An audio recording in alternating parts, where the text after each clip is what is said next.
که ته چېرته فکر کوې چې واحد انسان ته یې چې دومره غم او درد او تشویش لري نو ته غلط یې، ځکه چې قرآن وایي لقد خلقنا الإنسان في كبد لقد خلقنا الانسان فی کبد، چې موږ انسانان جوړ کړي دي په درد کې، په تکلیف کې، په وزن باندې. دوی باندې یو غټ وزن پروت دی. دوباره بیا دا ذکر نه کې چې دا بل سړی څومره ارامه ژوند لري، څومره مال او څومره، یعنې دا داسې ژوند لري چې پوښتنه مه کوه. یو ورځ ما ته خپل خپلوان وویل چې تا خو مزې وکړې، ویل ته چې کله زما ځای ته راغلې لکه ماشوم به وژاړې، ځکه خبر نه یې چې څومره تکلیفونه زحمتونه زه لرم. یعنې دا د انسان یو تعریف دی چې تکلیف کې به ژوند کوي. دا قرآن وایي.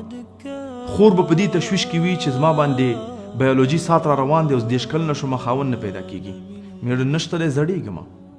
ورور به په بل تشویش کې وي، هغه ته به رزق معلوم دی، چا به اولاد مریض وي.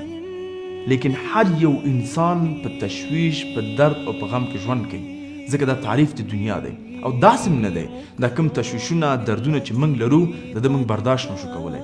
موږ هر هغه تشویش موږ ته الله راکړی کوم چې برداشت کولی شو، ځکه قرآن بیا وایي لا یکلف الله نفسا الا وسعها، چې الله سبحانه وتعالی هېڅکله په یو نفس باندې وزن یا بوج تکلیف نه اچوي کوم چې هغه اوچتولی نه شي.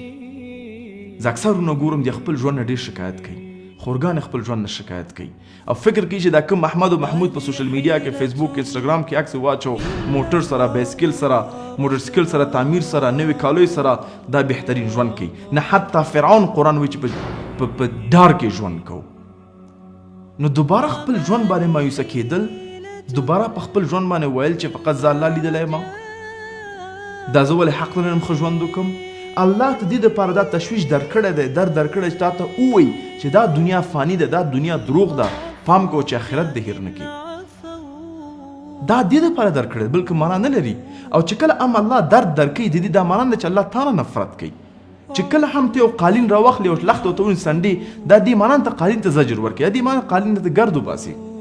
نو کوم تشویش او غم چې ته لرې، دا دې دپاره دی چې د دنیا محبت ځان نه لرې کړي. او پوه دا ټول یو امتحان دی. او د باندې هم پوه شي دغه تشویش ته چې کوم لرې، دا نه شتي اوچتولی، نه شتي اوچتولی شي. لږ ځان تکړه او صبر ولره، او انشاءالله آخرت کې به تا ته د هر یو تشویش او غم او سختي دپاره یو عظیم اجر وي او خوشحالي به یو بل څه باندې وي.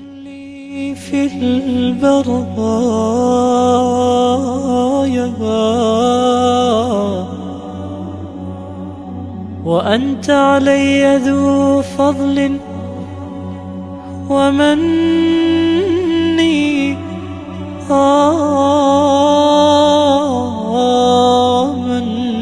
مني يظن الناس